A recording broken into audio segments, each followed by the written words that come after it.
شیطان نے ایک سجدہ نہ کرنے کی وجہ سے اپنے آپ کو جنت سے نکلوا لیا، یعنی وہ جنت سے نکل گیا، تو ہم لوگ جو نماز نہیں پڑھتے اور سجدہ نہیں کرتے اللہ کے آگے، ہمارا کیا حال ہوگا؟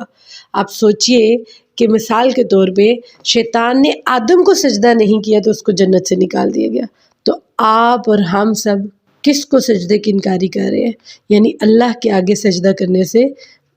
دور ہوتے جا رہے ہیں یا سجدہ نہیں کرنا چاہتے، تو ہمارا کیا حال ہوگا؟ تبھی تو آپ صلی اللہ علیہ وسلم نے فرمایا کہ جب بھی آیات تلاوت یعنی کہ سجدہ کی جو تلاوت والی آیات آتی ہیں، جو سجدہ تلاوت والی ہوتی ہیں، ان کو سنتے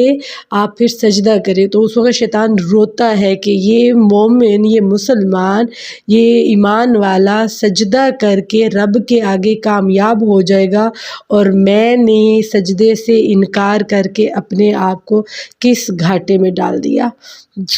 اپنے آپ کو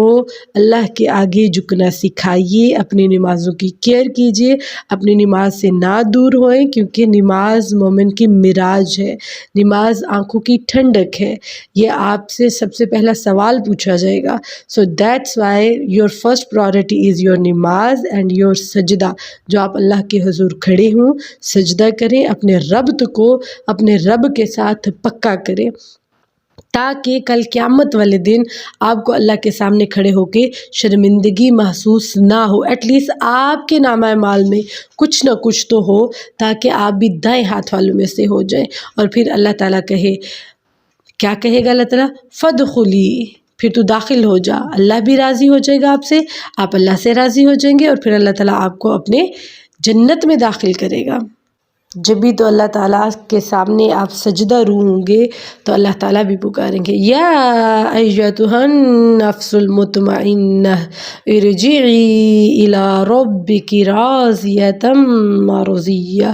فادخلی فی عبادی وادخلی جنتی۔ تو اس جنت کو پانے کے لیے اور اللہ کے بندوں میں شامل ہونے کے لیے اللہ کے آگے جھکنا سیکھیے۔